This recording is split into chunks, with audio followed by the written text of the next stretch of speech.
We begin with rugby action. Playing with nothing to lose but bragging rights, the Kenya Lionesses were defeated by South Africa for the third consecutive time in the Rugby Africa Women's Sevens tournament. The hosts lost 22-0 on Sunday at the RFUEA grounds in the 2025 edition. For Kenya, the loss marks a third straight finals defeat, once again denying them the chance to be crowned champions of Africa. Shinikwa Lamprecht goes over for the first try. Light work here, making Kenya work really hard on defense, and Nadim Lewis. Oh, this is gonna be a try. That try. Yeah, this one goes in for first try in this match for her. Simamkele number.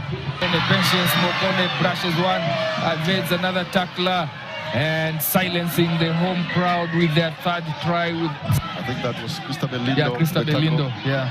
Oh, quick tap and go there, and applying tightening screws there on Kenya's coffin.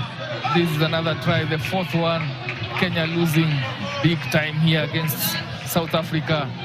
Proud of them. You could see the effort that they put in there. They put the bodies on the line, showing a lot of care for each other. So we're really happy with the results. But we know the work doesn't stop here now. So now it's the time to work to make sure that we get to 7-3 and be much more clinical, and then move from there to the 7th. Well, a tough loss for the Kenya Lionesses. They'll come back.